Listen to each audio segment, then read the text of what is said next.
come to our bold analysis, ladies and gentlemen. Not less than just 2 days ago, I analyzed that there was a problem in the Uda Rift Valley wing, and that was on internal rebellion against Rigathi Gachagua. Now, to some people, that was perhaps perceived as a propaganda. So, just one of our subscribers in this channel shared a photo with me. I wanted to look at this photo here. This is a photo that he took in Eldoret town, and that photo did not have the image of Rigathi Gachagua. So, because initially when I analyzed, the person who had brought that to my attention was just someone who traveled from all the way, who was just traveling Kitale, I think Kapsabet, all the way up to Eldoret. And he was telling me he was trying to look along the way, there was no poster for Rigathi Gachagua. Now, that shows you that sometimes what you say here is not just a hearsay. However, I wanted us to look at another problem that is emerging there. And I don't know why Mandago is being kicked out of William Ruto's inner circle. Jackson Mandago is one of the politicians, is the Uasin Gishu governor. And the Uasin Gishu governor, even in 2017, when Jubilee was facing off with the ODM leader Raila Odinga, Jackson Mandago is the only candidate in Rift Valley who received a direct endorsement from Raila Odinga. When Raila Odinga went to 64 Stadium in Uasin Gishu, a few meters from Eldoret town, he endorsed Jackson Mandago. And so this has been going on. But then recently, Nandi Senator Cherargei, while addressing some crowd somewhere, shared a video, spoke passionately about how Mandago seems to be meddling with the politics of Nandi. Nandi and Uasin Gishu are two different counties. And of course, someone from that area, look at the comment section, tell us, because there are different sub-tribes in Kalenjin. Which sub-tribe is the dominant sub-tribe in Nandi and Uasin Gishu? You can help us break that down. In my analysis, I fell short of that. But I think it will help us even in future analysis. Now, I want you to listen to this video here.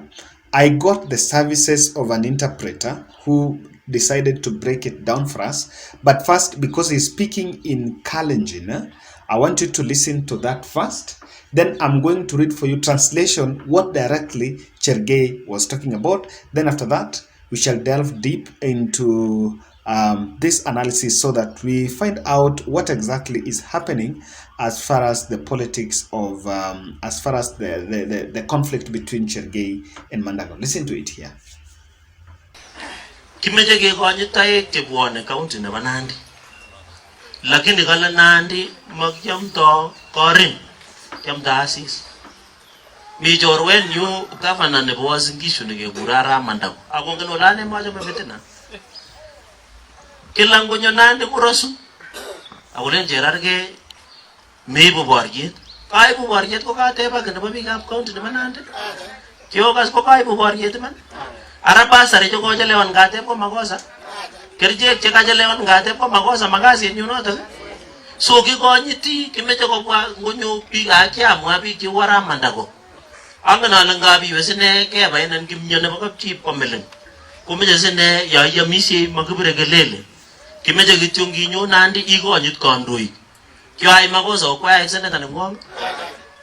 So kimeche kokonyitech kou kyokas awendi Uasin Gishu bawakechi.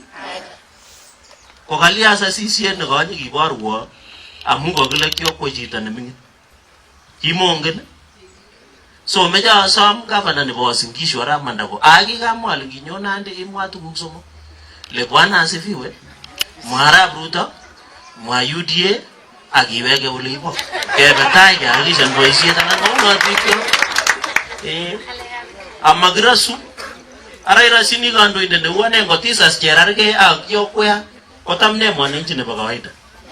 Ako chang shideshek chemi Uasin Gishu chekingen lakini amwe heshima na kulen konyit kapchi ko ni moto matebe maswali akatugul. Akami kamiti neichunguzani rabinikab county lakini to matebe swali nebo Uasin Gishu. So samwa angen ale mi choronok chemi ole jara Mandago kokonyit kandoikab Nandi amat korasiech ngomeche komwaiwo ng'olyo kochenga abakab kebenai kaba cheptarisim tarit. Now, that is Cherargei trying to address Jackson Mandago. Now, in this video, I want just to give you a translation of what I received. This is what Cherargei was saying. Anasema kwanza, let's respect all leaders coming to Nandi County. He is castigating Mandago for failing to respect him. And tells Mandago, akikuja Nandi, stick to only 3 things. Bwana asifiwe, Ruto, na UDA. He says when he asks why there are no drugs or water in Nandi, it's his responsibility to agitate for the common mwananchi in Senate. He says sijaomba kura ya Uasin Gishu.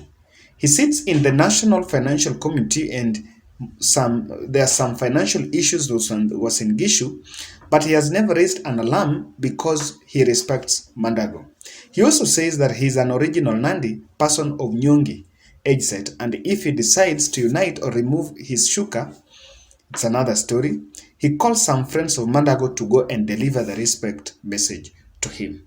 Now, in a nutshell, Uasin Gishu, the Nandi senator, is simply asking Mandago not to respect him and not to meddle with the politics of Uasin Gishu. I don't know, because now the senator for Nandi is in UDA. The Nandi senator is seeking re-election through UDA in Nandi. But even Mandago is also seeking Senate seat in Uasin Gishu. However, there is a bit of a fallout between Mandago and Cherargei.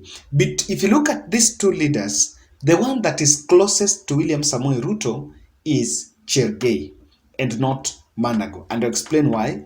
This, you will see that before that chopper incident, Mandago would attend all these rallies, even before the nomination, all these rallies of Kenya Kwanza, and was closest, one of the key campaigners for William Ruto in Rift Valley and mostly in the mainstream Kenya Kwanza rallies. But after that chopper incident, Mandago would come out to say that the gari yenye Raila alipanda akiattend the burial of Kibor, of the elder Kibor, was his car and he facilitated Raila. Now, to some extent, that did not sit well with these leaders. And I also find out that there is a likelihood that that chopper incident, even though it came out they were blaming Mandago, but it seems Mandago exposed the real leaders, the people really who facilitated, or other people who did that heinous act of stoning Raila Odinga's chopper incident. Now, as things go, even after the nominations, Mandago is being left out around William Ruto's inner circle. Let's look at what exactly is making him be at loggerheads with the rest of the UDA leaders in Rift Valley. That's what I see here. One thing, Jackson Mandago has a soft spot for Raila Odinga. And as I say, he's one person that is perceived to be placing a double chance. And, you know, as an outgoing governor, he has to be very strategic. Work with William Ruto, but Pia, you also have to have a soft spot to the other side, because if any case they don't form government, if any case Kenya Kwanza doesn't form government and he doesn't win that Senate seat, where will he go? Most likely he will place a phone call to Raila Odinga. These are people that have been the ranks of power. So just going home directly, it's not something that is very easy for them. I may be looking at this stretching so far, but what about Caleb Kositany versus Koti Moja contest? That contest, in the UDA nominations, Caleb Kositany lost. And Caleb Kositany was the closest ally to William Samoei Ruto. Now, Koti Moja won, and Koti Moja, the person who won that Koti Moja, is very close to Uasin Gishu governor, Jackson Mandago. Now, what I might also be seeing here is there are leaders in Rift Valley might be feeling that Mandago was behind the downfall of Caleb Kositany in Uasin Gishu. Because he was there. And because Caleb Kositany and the rest of the team, by then Caleb Kositany and Oscar Sudi are together, and behind closed doors, Oscar Sudi and Jackson Mandago are enemies. But because of optics, they are playing one for the gallery that they reconcile and they're together. Now, the leadership of UDA in Uasin Gishu, Oscar Sudi, Kositany, and the rest, seems to be colluding, and they're going against Mandago simply because they have a perception that Mandago influenced the governor's contest there. Let me say why. As an outgoing governor, just like what is happening in the national government, he obviously have an interest on who is going to take over. Because to some extent, there are permanent marks that he had in the county. His interest or his investment, majority, most of it, is in the country. He has an interest on which tenders are going to be awarded and which tenders they can get even after leaving the reins of power. So one thing is happening is there is a protest against Mandago's influence in the next Uasin Gishu governor race. Also look at his senators' bid unsettles a faction of those leaders.